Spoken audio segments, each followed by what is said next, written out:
안녕하세요. 이석주 전도사입니다. 반갑습니다. 네. 사실은 제가 여기가 굉장히 어색합니다. 왜냐하면은 저는 항상 그 일부 예배를 드리고 이 시간에는 4층에서 아이들과 함께하고 있는데요. 그래도 또 기대하는 마음으로 여러분과 함께 말씀을 나눌 생각을 하면서 또 한 주간 굉장히 잠도 설치고 네. 그런 한 주를 보냈는데요. 아무튼 감사합니다.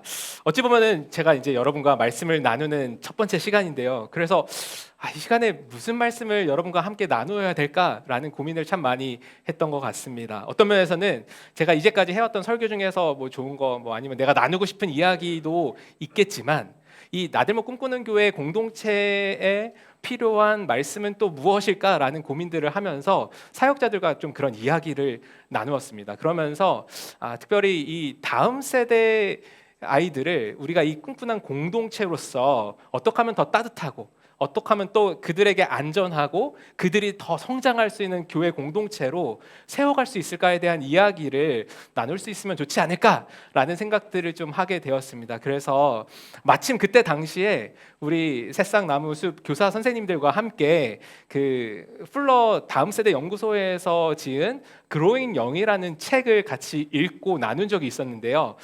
그것들이 좀 기억에 났고 그래서 당시에 사실은 그 내용이 좋아서 교사 선생님들뿐만 아니라 우리 나들목 꿈꾸는 교회 식구들 전체한테 이 내용을 같이 공유하면은 우리가 더 다음 세대를 품는 교회로 성장할 수 있겠다라는 생각들을 선생님들이 나누어 주셨던 적이 있습니다. 그리고 또 마침 제가 작년 방콕에 잠깐 다녀온 적이 있었는데요. 제가 이제 CCC라는 선교 단체에서 주중에는 간사로 이제 섬기고 있는데 거기서 이제 동아시아 간사 컨퍼런스가 있었어요.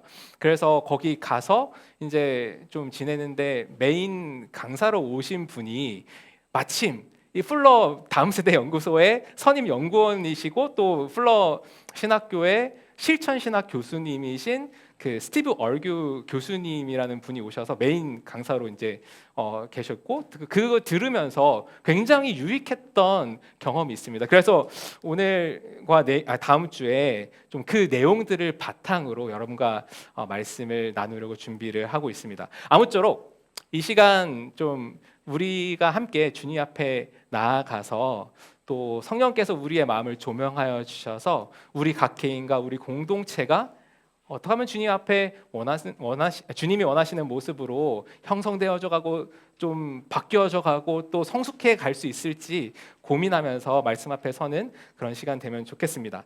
그런 마음으로 오늘 본문 고린도전서 9장 19절에서부터 23절을 함께 읽도록 하겠습니다. 천천히 소리내어 읽으시면서 그 내용을 속으로 곱씹어 보시면 좋겠습니다. 함께 읽겠습니다. 나는 어느 누구에게도 얽매이지 않은 자유로운 몸이지만 많은 사람을 얻으려고 스스로 모든 사람의 종이 되었습니다. 유대 사람들에게는 유대 사람을 얻으려고 유대 사람 같이 되었습니다. 유대 사람들에게는 내가 율법 아래 있지 않으면서도 율법 아래 있는 사람을 얻으려고 율법 아래 있는 사람 같이 되었습니다. 율법 없이 사는 사람들에게는 내가 하나님의 율법이 없이 사는 사람이 아니라 그리스도의 율법 안에 사는 사람이지만 율법 없이 사는 사람들을 얻으려고 율법 없이 사는 사람 같이 되었습니다. 믿음이 약한 사람들에게는 약한 사람들을 얻으려고 약한 사람이 되었습니다. 나는 모든 종류의 사람에게 모든 것이 다 되었습니다. 그것은 내가 어떻게 해서든지 그들 가운데서 몇 사람이라도 구원하려는 것입니다. 나는 복음을 위하여 이 모든 일을 하고 있습니다. 그것은 내가 복음의 복에 동참하기 위함입니다. 아멘. 오늘 본문은 바울의 자전적인 이야기를 담고 있습니다. 특별히 바울은 자신이 다른 사람들에게 복음을 전하기 위해서 얼마나 애썼는지 말하면서 이 편지를 받을 고린도 교회 성도들에게 자신의 진심을 좀 알아달라고 호소하고 있죠. 왜냐하면 당시에 이 고린도 교회에는 바울을 비판하면서 바울이 과연 정말 사도냐?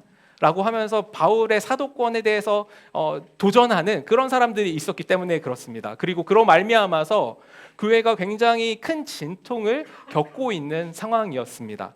여러분도 잘 아시는 것처럼 이 고린도전서 처음 1장부터 이 교회의 분열상에 대해서 다루고 있죠. 서로 편을 갈라서 누구는 바울 편이다, 누구는 게바 편이다, 누구는 아볼로 편이다 이러면서 서로 당을 짓고 싸우면서 비난하고 갈라져 있었던 그 고린도 교회 성도들을 향하여서 바울은 내가 당신들에게 어떻게 복음을 전했었는지 한번 상기하십시오, 생각해 보십시오라고 호소하고 있는 것입니다. 오늘 본문에 있는 9장 초반부를 보면요, 바울은 고린도 교회 성도들에게 여러분은 주님 안에서 내가 일해서 얻은 열매입니다 라고 이야기하고 있습니다. 그리고 나서 다른 사람들에게는 내가 사도가 아닐지라도 당신들에게는 내가 사도입니다. 고린도 교회 성도들은 주님 안에서 바울의 나의 사도직을 보증하는 표지입니다. 당신들이 이렇게 주님을 믿고 주님의 자녀가 되어진 것은 나의 수고와 나의 애씀으로 인한 그런 열매들이고, 그로 말미암아 나는 이방인의 사도로 부름받은 그런 나의 부르심을 살아내고 있습니다. 그것을 보증하는 표지 중에 하나가 당신들입니다라고 이야기를 하고 있는 것이죠. 그리고 나서 바울은 자신이 마땅히 누릴 수 있는 권리들을 고린도 교회 성도들을 위해, 그리고 그 복음을 전하는 일에 지장을 주지 않게 하기 위해서 이 권리들을 내가 행사하지 않았다라고 말하고 있습니다. 여기서 바울이 행사하지 않은 권리는 그가 복음을 전한 수고에 대해서 마땅한 삭슬 받는 것을 의미합니다. 이런 권리는 사역자가 월급을 받는 것은 사실 성경적으로 보아도 정당한 권리라고 할 수가 있습니다. 예수님께서 제자들을 이제 예전에 각 도시로 파송하시면서 이렇게 말씀하시죠. 일꾼이 그 삭슬 받는 것은 마땅하다라고 얘기를 했고, 바울도 이제 계속 이어지는 말씀을 통해서 군인이나 포도원 농부나 이 목자의 비유를 들면서 이 일하는 사람이 그 일에 대한 열매를 누리는 것이 마땅하지 않냐, 우리가 열심히 일했는데 월급을 떼어 먹으면 그건 너무 말이 안 되는 일이 아닙니까? 그런데 그런 것처럼 마땅한 일이다라고 얘기를 하고, 구약 율법을 이제 들으면서 타장일을 하는 소의 입에 망을 씌우지 말아야 된다라는 구약의 말씀을 인용하면서 영적인 것으로 씨를 뿌리는 자들이 물질적으로 거둔 것이 지나친 일이겠느냐 반문하기도 합니다. 그리고 결정적으로 주님께서도 복음을 전하는 사람들은 복음을 전하는 일로 살아가라고 지시하셨다라고 말하면서 그가 가진 권리가 정당한 거다라고 이야기를 합니다. 그리고 바울이요, 이런 권리들을 아예 행사하지 않은 게 아니었어요. 대표적으로 빌립보 교회는 바울이 이제 마케도니아 지역을 사역을 마치고 떠날 때 바울을 위해서 후원을 하기 시작을 합니다. 물질로 후원을 하고요. 그리고 바울은 그 빌립보 교회의 후원을 단순한 자선이 아니라 복음을 전하는 일에 함께 동참하는 동역자로서 함께하고 있음을 그렇게 생각을 하고, 그런 빌립보 교회 성도들을 향해서 감사하고 또 함께 이 복음을 위해서 시작한 그 일을 주님께서 이루실 것이다 라고 이렇게 함께 소망하면서 기도하자고 이야기를 합니다. 또 바울이 전도 여행을 다닐 때요, 사도행전에 보시면 루디아라는 여성의 집에 거하기도 하고, 또 야손이라는 사람의 집에 거하기도 하고, 또 가이오나 빌레몬 같은 사람들의 집에 거하면서 이들이 바울과 그의 일행을 위해서 자신의 집을 기꺼이 오픈하고, 또 그들의 식사를 대접하고, 또 교회를 위해서, 교회 모임을 위해서 그들의 공간을 기꺼이 내어주는 모습들을 봅니다. 바울은요, 그가 신뢰하는 동역자들의 후원과 환대를 기쁘게 받았던 모습들을 봅니다. 그러나 그럼에도 불구하고 바울은요, 기본적으로 스스로 일해서 생활비를 벌었습니다. 여러분도 잘 아시는 것처럼 바울은 천막을 만드는 일을 통해서 생활비를 벌었어요. 당시에 천막 제작자들, 이 사람들은요, 다른 동물의 가죽을 이제 다루는 가죽쟁이들이었는데, 사실은 이런 것들은 천막을 만드는 것뿐만 아니라 다양한 가죽 제품을 만들어 팔 수 있었기 때문에 도시에서 굉장히 꾸준한 수요가 있었던 직종이라고 할 수 있습니다. 그가 이제 고린도에 왔을 때 아마 길드에 갔겠죠. 그래서 천막 제작자들이 있는 길드에 갔을 때 마침 그곳에서 브리스길라와 아굴라 부부를 만났고, 그들은 예수님을 믿고 있었고, 그래서 그들과 함께 그들 집에 함께 살면서 그들의 집에 얹혀 사는 거죠. 그러면서 함께 일을 했다라고 사도행전에서는 이야기를 하고 있습니다. 또 데살로니가에서도 아무에게도 폐를 끼치지 않게 하기 위해서 밤낮으로 일을 했다라고 얘기를 하고 있기도 하고요. 또 에베소 교회 장로들과 이제 고별 만남을 할 때 내가 너희를 위해서 일했던 것들을 너희가 기억하지 않냐라고 얘기를 하면서 나의 진심을 또 알아주기를 바라는 마음을 얘기하고 또 눈물로 이별하는 장면도 있습니다. 그가 이렇게 한 이유는 무엇일까요? 그가 자신이 마땅히 누릴 수 있는 권리들을 내려놓고 행사하지 않은 이유는 무엇일까요? 그것은 9장 12절 말씀처럼 그리스도의 복음을 전하는 일에 지장을 주지 않게 하기 위해서입니다. 당시에 고린도에는요, 돈을 받고 지식을 파는 헬라 철학자들이 굉장히 많이 있었다고 합니다. 또 앞서 살펴보았던 것처럼 고린도 교회는요, 아직 좀 연약하고 또 좀 신생 교회였습니다. 갈등도 많이 있었죠. 그런 상황에서 바울이 스스로 생각하기에 내가 이곳에서 복음을 전하고 그에 대한 삭스를 받는다면 뭔가 이 나의 진정성 또 복음의 순수성이 가려질 수도 있겠다라는 판단을 한 것 같습니다. 그래서 그는 자신의 정당한 권리를 복음을 위해서 내려놓은 것이죠. 그에게 가장 중요한 것은 무엇이었습니까? 바로 예수 그리스도의 복음이 전파되는 것이었습니다. 아무쪼록 몇 사람이라도 구원할 수 있다면 나의 정당한 권리를 기꺼이 포기하는 것이 바울의 열망이었습니다. 그는 19절에서 어느 누구에도 얽매이지 않은 자유로운 몸이지만 많은 사람을 얻으려고 스스로 기꺼이 모든 사람의 종이 되었다고 고백하고 있습니다. 그러면서 바울은요, 아까 읽었던 말씀처럼 유대 사람들에게는 유대 사람을 얻으려고 유대 사람들 같이 되었고, 율법 아래 있는 사람들에게는 율법 아래 있는 사람들을 얻으려고 율법 아래 있는 사람 같이 되었고, 율법 없이 사는 사람들에게는 내가 하나님의 율법 없이 사는 사람이 아니라 그리스도의 율법 안에서 사는 사람이지만 율법 없이 사는 사람들을 내가 얻으려고 율법 없이 사는 사람들처럼 되었고, 믿음이 약한 사람들에게는 약한 사람들을 얻으려고 약한 사람이 되었다라고 이야기를 하고 있습니다. 그리고 그것은 그가 어떻게 해서든지 이 그들 가운데서 연약한 자건 율법 아래 있는 자건 율법 없이 살아가는 사람들이건 그들 중에서 몇 사람이라도 구원하려는 것이다.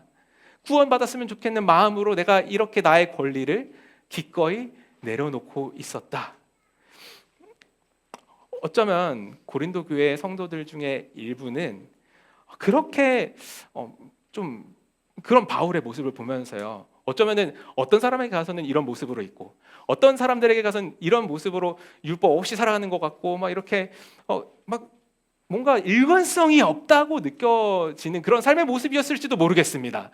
뭔가 좀 사람마다 뭐 다르게 대하는 그런 바울의 모습을 발견하고, 근데 바울은 그렇게 자신이 한 동기가 아무쪼록 몇 사람이라도 구원받기를 말하는 그런 간절한 마음 때문이었다라고 호소하고 있는 것이죠.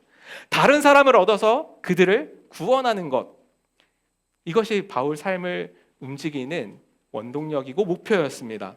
그리고 그는 이 목표를 위해서 자신의 마땅한 권리도 내려놓고 희생했습니다.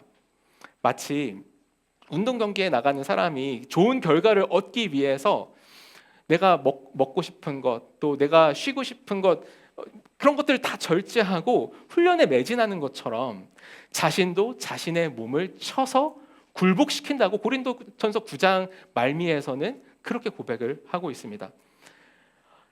무엇이 바울을 이렇게 만들었을까요? 그가 이렇게 자기 희생적인 그런 모습으로 살아갈 수 있었던 동력이 무엇이었을까?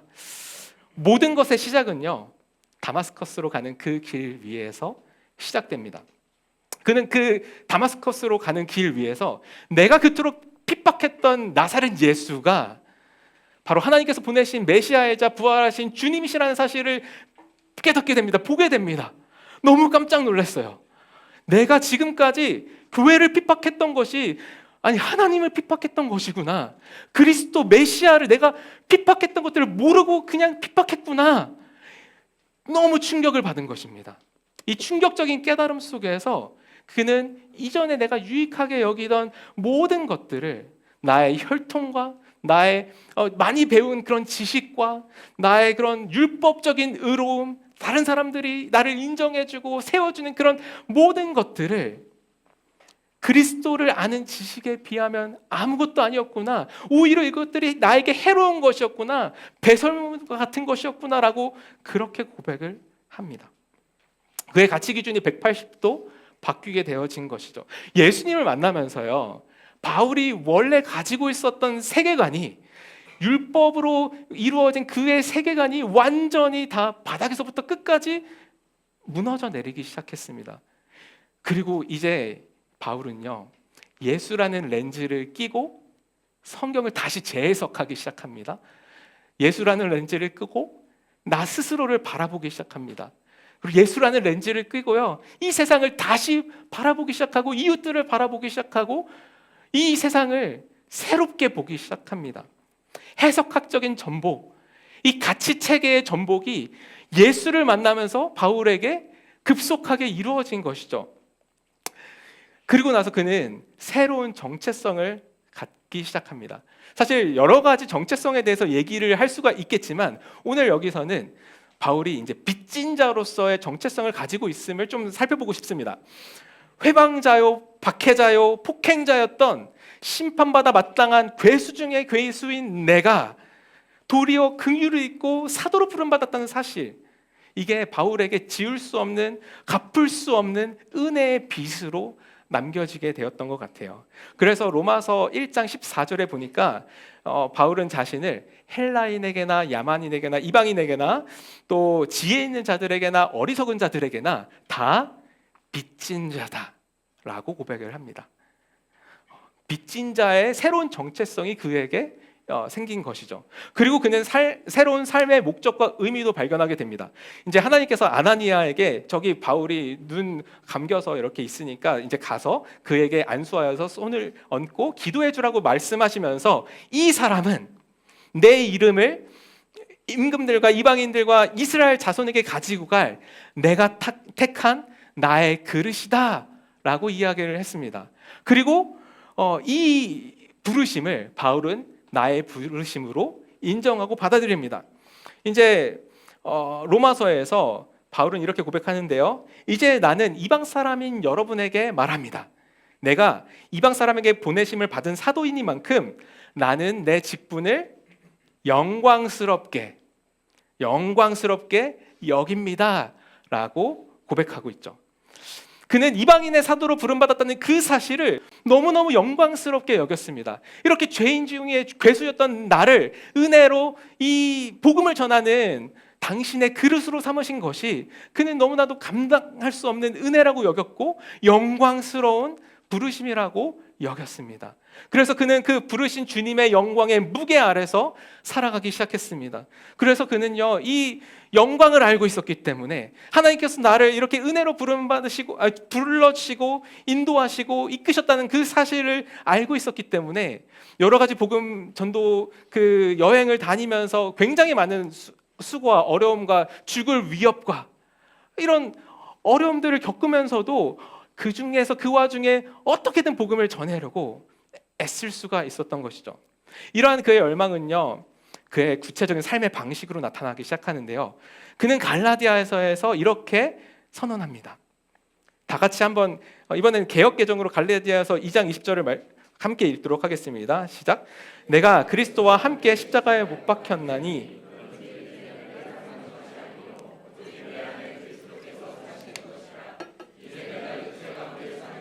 나를 사랑하사 나를 위하여 자기 자신을 버리신 하나님의 아들을 믿는 믿음 안에서 사는 것이라. 아멘. 내가 그리스도와 함께 십자가에 못 박혔나니. 바울은요, 나라는 자, 나의 권리, 나의 명예, 내가 누릴 수 있는 그 많은 것들, 이런 것들을 주장하던 이 옛사람은 이미 십자가에서 죽었다. 이제 그의 삶을 이끄는 주체는 더 이상 내가 아니라 주님이시다, 내 안에 살아계신 그리스도시다 라고 고백하고 있습니다.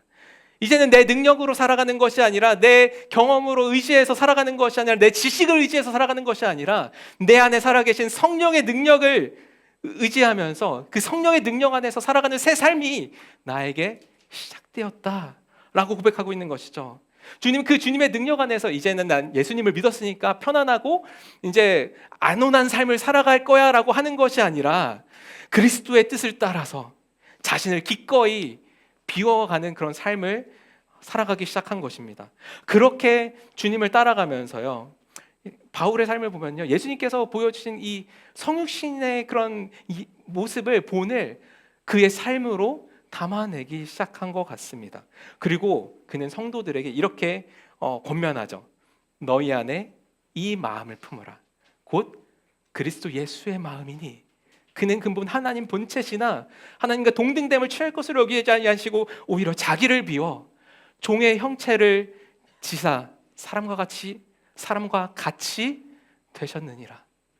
이렇게 우리를 위해서 이 땅 가운데 오신, 아까 찬양했던 것처럼 이 땅 가운데 오신 그리스도를 나의 삶으로 담아내기를 원하고, 그래서 주님께서 나와 같이 되셨던 것처럼 나도 그들과 같이 되기를 원하는 바울의 마음이 오늘 고린도전서 9장에 나와 있는 것이죠. 바울이 유대인에게 유대인처럼 된 것, 이방인에게 이방인처럼 된 것, 믿음이 약한 자들에게 약한 자들처럼 된 것은 바로 그 예수 그리스도의 삶을 나의 삶으로 담아내려고 애쓴 것이 아니었을까. 그리고 그것을 위해서 바울은 자기가 익숙하다고 느끼는 곳, 내가 편안하다고 느끼는 것, 내가 행복하다고 느끼는 곳일지라도 그곳에 머물러 있거나 안주하지 않았습니다. 복음을 전하기 위해서라면 나의 컴포트존을 벗어버리고 복음을 기다리고 있는, 그리고 복음을 필요로 하고 있는 그들에게 찾아가서 복음을 전했죠. 이제 장마가 시작됐습니다. 그죠? 아직 뭐 비가 많이 오지는 않지만 남쪽 지방엔 겁나 많이 그죠? 오고 있다는 소식을 들었습니다. 근데요, 신앙생활은요, 이제 비 내리는 날 방 안에서 비 내리는 창밖을 바라보면서 고고하게 앉아 있는 그런 것이 아니라, 사실은 비를 흠뻑 맞으면서 진창이 된 것처럼 아픈 인생을 걸어가고 있는 그런 이들에게로 찾아가는 그런 것이 바울이 했던 신앙생활이라는 것이죠. 그리스도께서 우리를 얻기 위해서 우리와 같이 되셨듯이 바울도 한 영혼을 얻기 위해서 그들이 있는 곳으로 가서 그들과 같이 되는 것을 마다하지 않았습니다. 정리하면요, 바울이 모든 사람의 종이 될 수 있었던 것은 그의 인격이 유별나게 훌륭하고 특별하고 막 이렇게 훈련받아서가 아니었습니다. 그것은 다메섹 도상에서 만난 그 하나님의 은혜에 대한, 그 압도적인 은혜에 대한 빚진 마음과 또 그 안에 내주하시고 역사하시는 그리스도의 영, 성령 하나님의 능력, 그리고 그 주님의 일하심 가운데 겸손하게 나의 삶을 내어드리기를 원하는 그의 주님을 향한 사랑과 믿음을 인함이었습니다. 그리고 바울은 우리에게도 동일하게 도전하고 있습니다. 너희 안에 이 마음을 품으라. 그리스도의 예수의 마음이니. 자, 이러한 바울의 마음을 담고 우리 이제 다음 세대의 아이들을 생각해 보면 좋겠습니다. 그 시간이 괜찮나 모르겠는데, 네, 여러분은요, 다음 세대 아이들을 생각하시면 먼저 어떤 감정이 떠오르시나요? 어떤 생각? 어떤 감정? 그 눈으로 말씀하고 계신데요. 좀 어떤 분들은 정말 소망이 있다, 그죠?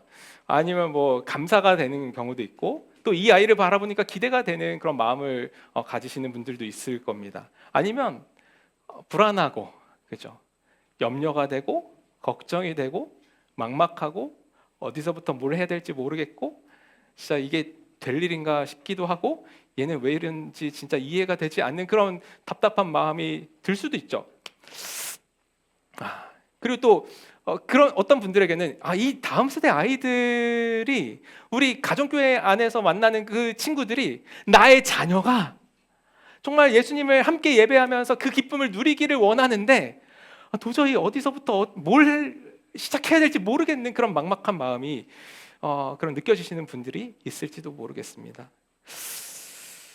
저는요, 먼저 우리가 이 아이들을 바라볼 때, 나의 자녀들을 바라볼 때, 또 우리 가정교회 안에서 만나는 우리 친구들을 바라볼 때, 우리 교회 안에서 스쳐 지나가는 그런 아이들을 바라볼 때요, 바울이 이방인들을 품고 그들에게 예수님을 전하기를 열망했던 그런 마음을 품을 수 있으면 어떨까라는 생각들을 좀 말씀을 준비하면서 생각해 보게 되었습니다. 그래서요, 저는 이 시간에 좀 상상을 해보려고 합니다. 이제 나들모 꿈꾸는 교회에 10년 뒤가 되었습니다. 10년 뒤에 있을 한 세례식을 여러분이 상상해 보시길 바랍니다. 그리고 그 세례식에서 나의 사랑하는 자녀가 또 그 교회 안에 있었던 그 말썽댕이 친구가 또 내가 지금 가정교회에서 또 만났었던, 아니면 다음 세대 교사로 섬겼던 그 친구, 우리 다음 세대 아이들이 예수님을 만나고 예수님 나의 주님이라고 고백하고 이제는 내가 하나님 나라의 복음으로 살아내기를 원한다는 그런 마음을 고백하면서 세례를 받으러 이렇게 나와 있는 것입니다. 그럼 여러분들이 이제 그 아이의 어깨에 손을 얹고 함께 기도하는 장면을 생각해 보시길 바라요. 얼마나 기쁠까요? 그죠? 얼마나 감격스러울까? 제 아이가 이렇게 세례를 받는다는 생각을 하고, 또 우리 진짜 힘든 아이들이 어느덧 그 지난한 과정을 겪어서 결국 이 자리에 서서 주님을 나의 하나님이라고 고백하면서 나는 이제 당신을 사랑합니다. 이제는 이전과는 다른 삶을 살아가기를 원합니다. 함께 이곳에서 공동체를 이루면서 하나님 나라를 꿈꾸며 살아가기를 원합니다라고 고백하는 그날이 온다면 우리는 얼마나 얘가 변했어? 이거 진짜 하나님 살아계시다 이렇게 고백할 수도 있겠죠. 저는요, 나들목에 와서요, 세례식 때마다 거의 많이 울었던 것 같아요. 여러분 어떠신가요? 참 이 세례식이 특별했던 것은 한 명 한 명이 고백하는 그 믿음의 고백들이, 그리고 그들이 걸어온 지난한 순례의 여정들이 참 너무 소중하다 생각이 들었습니다. 그들 가운데 가지고 있는 주님 없이 살아가다가 주님과 만나고 함께 만들어가는 그런 이야기들이 얼마나 우리들의 삶을 격려하고 또 진짜 이곳에 있길 잘했구나라는 생각들을 하게 하는지 모르겠습니다. 부모나 다른 누군가의 고백이 아니라 이제 나의 고백으로 주님을 사랑한다고 고백하는 아이들, 부족하지만 당신을 따라가기를 원합니다라고 그렇게 고백하는 아이들을 우리는 만나기를 원하죠. 근데 우리가 또 알고 있는 것이 있습니다. 한 영혼이 이렇게 세례를 받기까지 그 여정이 진짜 녹록지 않다, 쉽지 않다, 이게 될 일인가 싶은 그런 마음이 들 때가 있습니다. 그냥 자연스럽게 세월이 지나면 때가 되면 세례를 받고 믿음이 되는 건 줄 알았는데 그게 아니더라고요. 예수님께서 말씀하신 것처럼 누군가는 그들이 있는 곳으로 가야 합니다. 누군가는 어미가 아이를 잉태하고 해산의 수고를 감당하는 것처럼 그들을 위해서 해산의 수고를 감당해 줘야 합니다. 누군가는 농부가 그러하듯이 수고하고 씨를 심고 물을 주어야 합니다. 그리고 우리가 이렇게 씨를 심고 물을 주더라도 오직 자라게 하시는 이는 하나님이심을 우리는 알고 있죠. 그렇기 때문에 그 신실하심과 하나님의 선하심에 기대어서 기도하고 인내하고 참고 인내하고 그러면서 씨름하고 또 수고하고 이런 지난한 과정을 우리는 누군가는 그 수고를 감당해 줘야 하는 것입니다.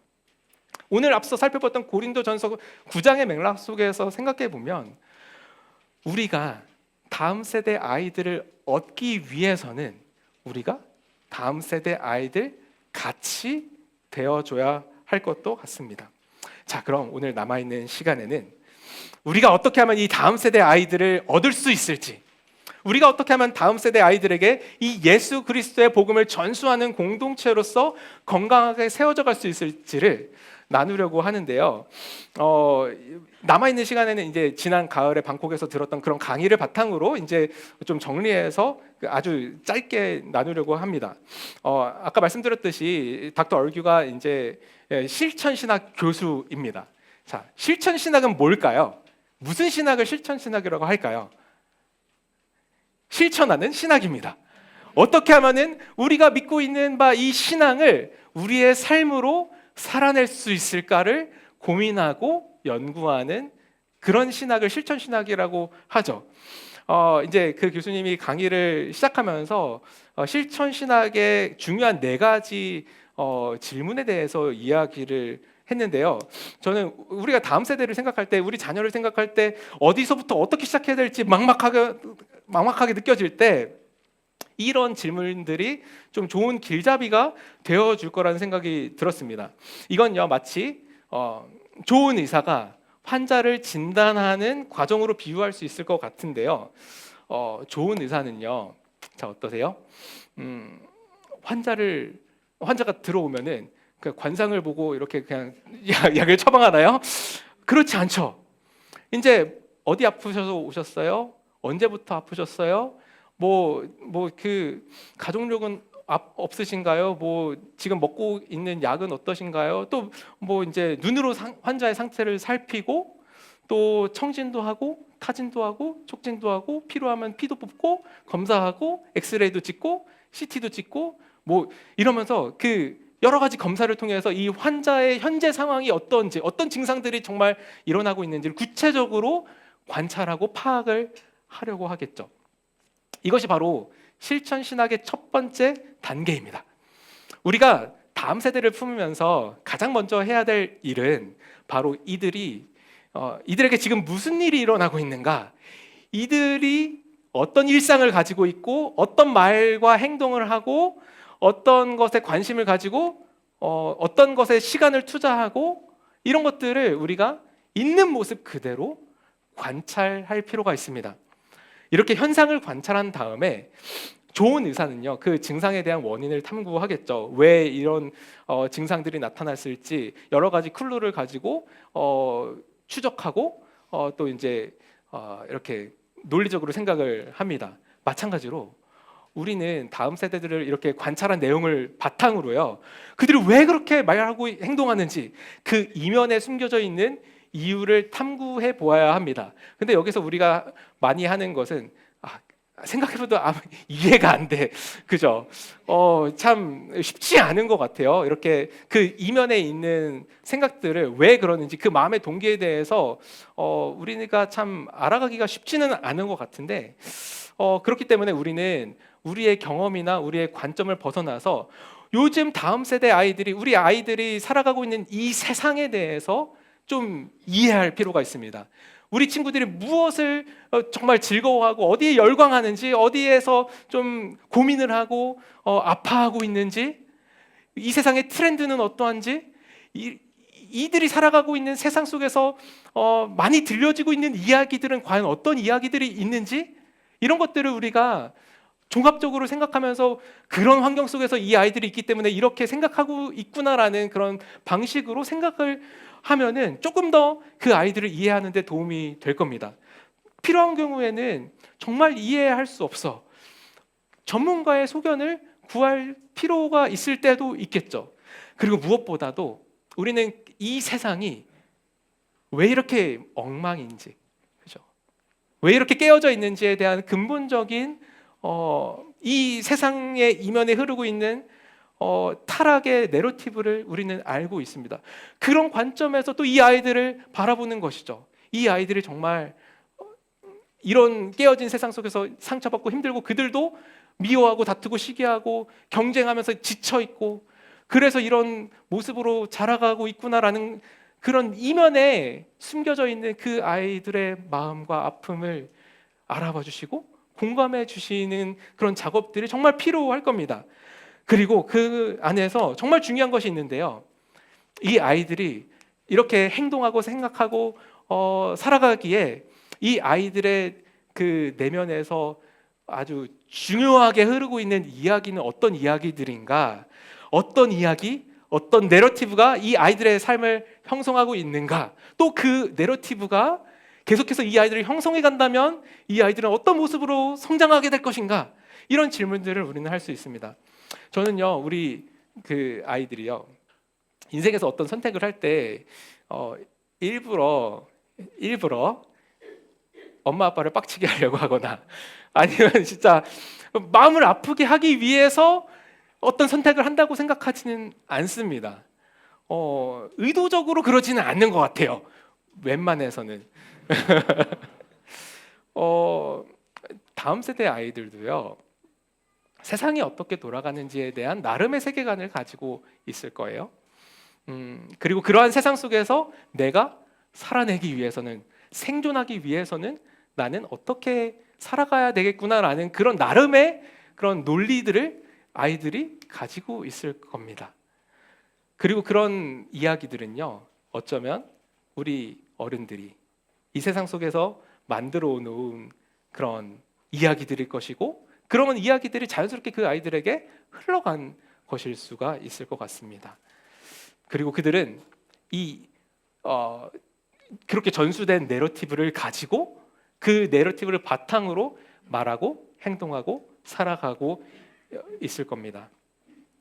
이런 내러티브들이요, 우리 아이들의 정체성을 형성하고 내가 어디서 속해져야 있는지를 발견하는 그런 중요한 논리로 작용하고, 또 삶의 목적과 방향성을 지시하는 것으로 이렇게 작동할 겁니다. 예를 들어서요, 어떤 아이가 세상은 경쟁으로 가득하다라는 내러티브를 가지고 있다고 생각을 해볼게요.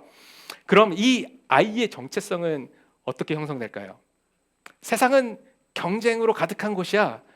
그럼 그곳에서 살아남기 위해서 나는 정체성을 경쟁자로서 설정하게 될 겁니다.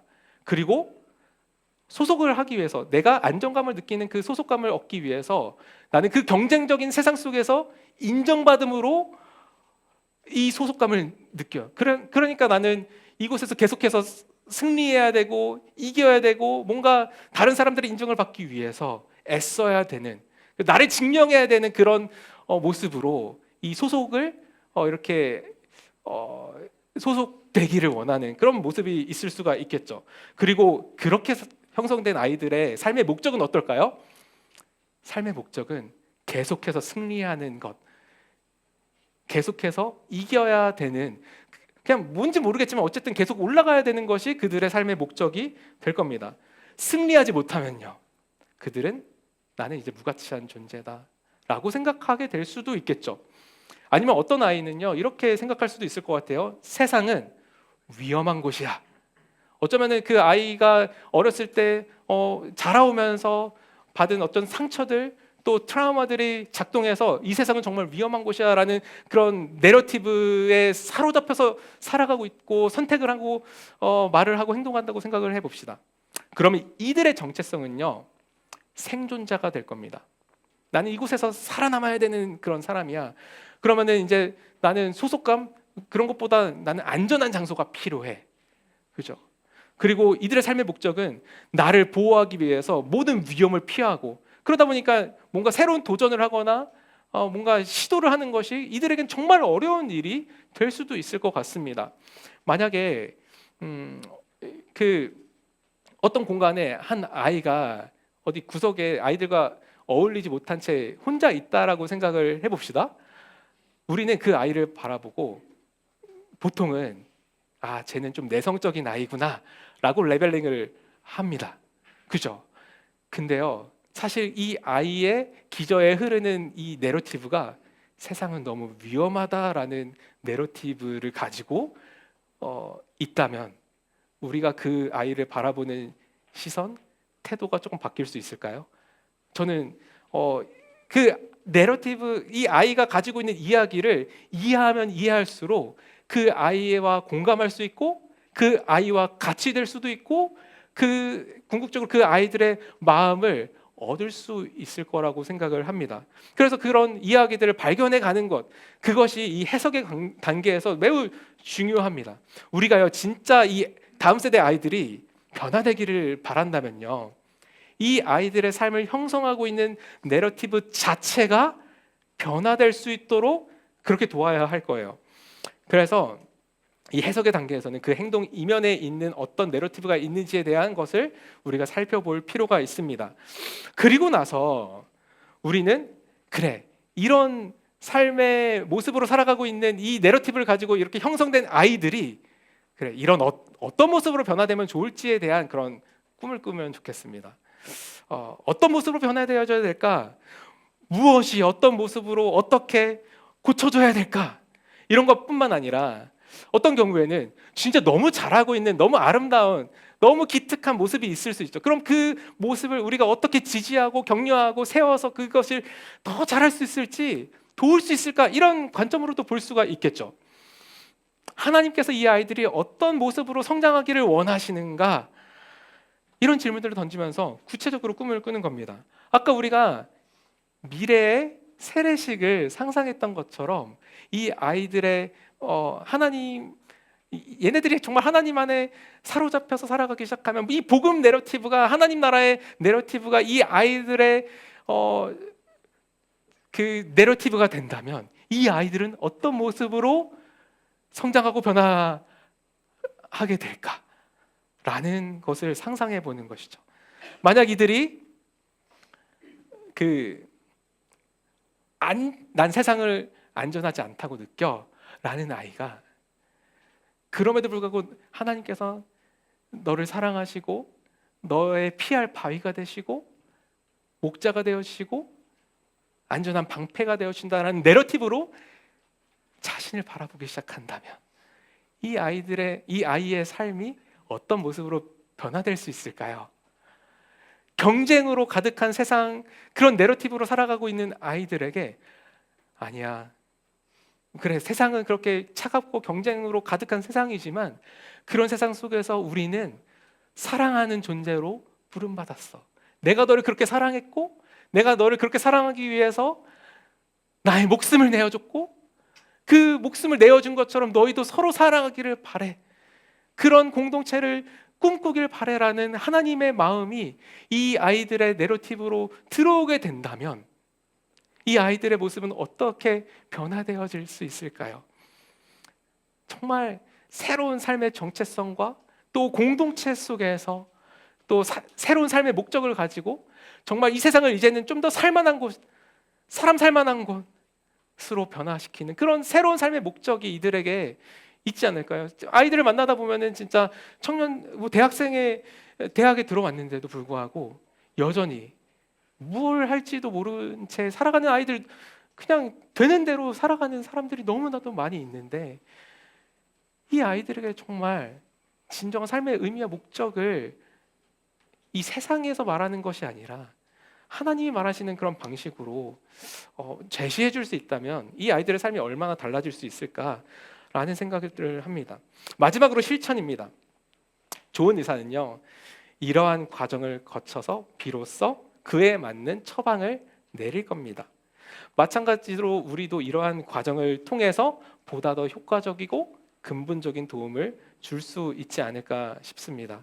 특별히요, 이 실천의 측면에서는 다음 세대 아이들이 지금 현재 그들에게 영향을 주고 있는 그런 세상의 내러티브에서 이 예수 중심의 내러티브로 어떻게 넘어올 수 있도록 도울 수 있을지에 대한 구체적인 방안을 고민하는 단계입니다.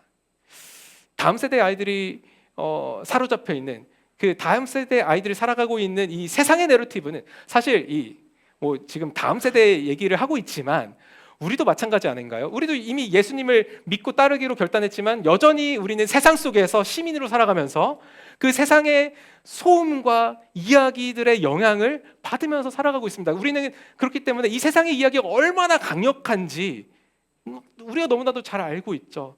경쟁과 약육강식과 물질 만능주의와 개인주의와 비교의식과 외모지상주의와 같은 그런 세상의 이야기들이 이 아이들의 삶을, 이 아이들의 정체성과 소속감과 이 삶의 목적을 형성해 가고 있습니다. 그렇다면 어떻게 하면 이 아이들이 이런 세상의 이야기들이 아니라 이 하나님 나라 복음의 내러티브로 넘어올 수 있을지, 그래서 자신의 진정한 가치를 발견하고 내가 속한 곳을, 내가 영원히 속할 곳을 찾고, 그리고 내가 무엇을 위해서 어떻게 살아가야 될지에 대한 방향을 잡아가고, 그럴 수 있으면 얼마나 좋을까. 그래서 이 부분에 대해서는요, 이제 다음 주가 있습니다.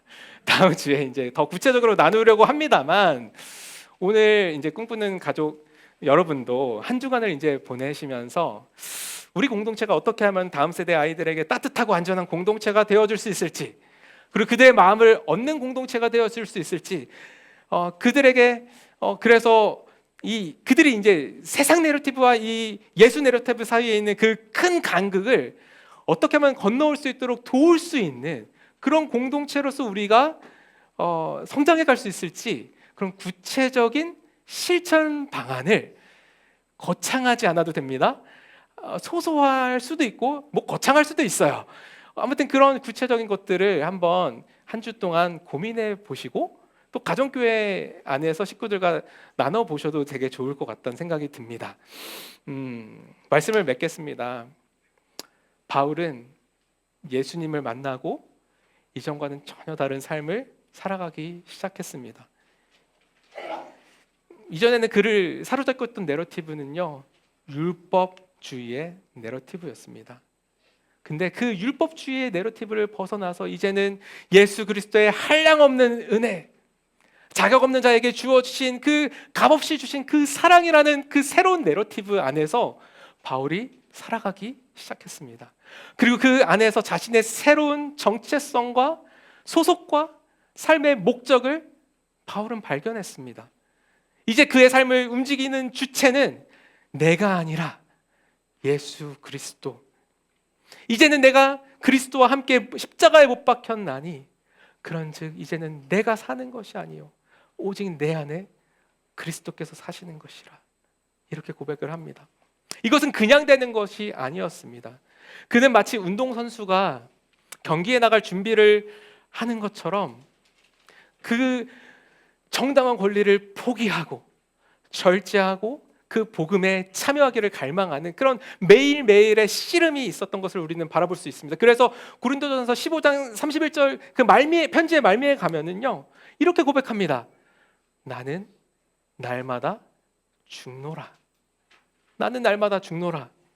매일매일 반복되는 일상 속에서 우리의 자아가 불쑥불쑥 튀어나올 것 같은 그런 상황 속에서 우리의 자아를 내려놓고 오직 하나님을 의존하는 것을 그도 계속해서 씨름했던 것이죠. 실패할 때 있겠죠. 우리는 그런 나의 자아가 불쑥불쑥 튀어나오고 뭔가 그 애가 어떤 그 관찰된 그런 내가 원하지 않는, 내가 정말 싫어하는 행동을 했을 때 왜 그런지 살펴보기보다 그냥 막 이렇게 얘기를 하고, 그죠? 화부터 내고, 그게 우리들의 연약한 모습입니다. 저도 그런 싸움들을 매일마다 하는 것 같아요. 근데 그렇게 우리가 낙심하고 실패한 마음으로 있을 때 우리 안에 계신 성령 하나님께서 말할 수 없는 탄식으로 우리를 위해서 중보하고 계십니다. 그리고 우리에게 능력이 되어 주신다 약속하셨습니다. 그리고 저 죽어가는 이들을 위해, 그들을 향해 너희가 가라 말씀하십니다. 성령의 능력 안에서 내 증인이 되어줄래? 우리에게 이렇게 초대하고 계십니다. 내가 너희를 얻기 위해서 하늘보다 영광을 버리고 너희들과 같이 되었던 것처럼 너희도 저들에게 가서 저들과 같이 되어줄래? 말씀하십니다. 저는요, 우리 나들목 꿈꾸는 교회와 저희가 이 주님의 말씀 안에서 아름답게 형성되어서 우리 다음 세대 아이들이 사랑받고 안전하다고 느끼고, 또 이곳에서 예수를 발견하고, 또 다음 세대 아이들뿐만 아니라 이 땅에 소외된 이웃들, 복음을 필요로 하고 있는 모든 사람들을 품을 수 있는 주님께서 사용하시는 그런 주님의 그릇 될 수 있기를 간절히 소망합니다.